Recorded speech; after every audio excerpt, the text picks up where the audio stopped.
College চত্বরকে Ganga জল ছিটিয়ে শুদ্ধিকরণ করল অখিল ভারতীয় বিদ্যার্থী পরিষদ। গৌড় কলেজ, চাঁচল কলেজ, এরপর মালদা কলেজে শুদ্ধিকরণ করল অখিল ভারতীয় বিদ্যার্থী পরিষদ। বিদ্যার্থী পরিষদের কর্মী সমর্থকরা ইংরেজবাজার শহরে মিছিল করে মালদা কলেজে গিয়ে গঙ্গা জল নিয়ে কলেজ চত্বর শুদ্ধিকরণ করে। অখিল ভারতীয় বিদ্যার্থী পরিষদের পক্ষ থেকে দাবি করা হয়েছে, এবার থেকে প্রতি বছর ছাত্র সংসদ নির্বাচন হবে। শিক্ষক ও ছাত্রের মধ্যে গুরু শিষ্যের যে সম্পর্ক থাকে তা মর্যাদা তারা রাখবে।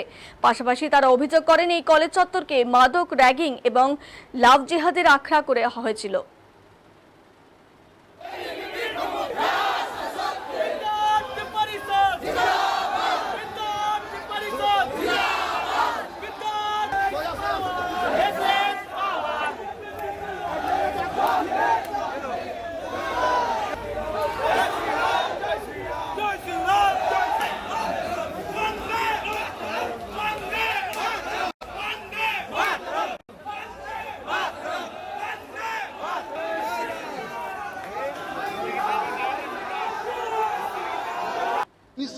সালে এই কলেজটা প্রথম স্থাপিত হয়, প্রথম চালানো শুরু হয়।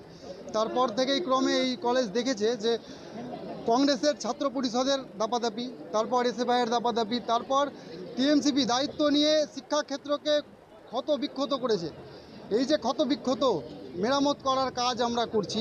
আমরা টিএমসিপির ইফতার পার্টি থেকে শুরু করে যে কোনো কিছুর শুদ্ধিকরণের জন্য এই কলেজটাতে আমরা আজকে গঙ্গা জল এবং কর্পূর দিয়ে শুদ্ধিকরণ করলাম। আমরা আগামী দিনে ছাত্র সংসদ করাবো, দিয়ে আমরা সেটা রেগুলার করানোর পর আমরা লাভ জিহাদ, নেশা মুক্তি কেন্দ্র, র্যাগিং থেকে বাঁচানোর জন্য আমরা এখানে একটা ক্যাম্পাসে নেশা মুক্তি কেন্দ্র তৈরি করব।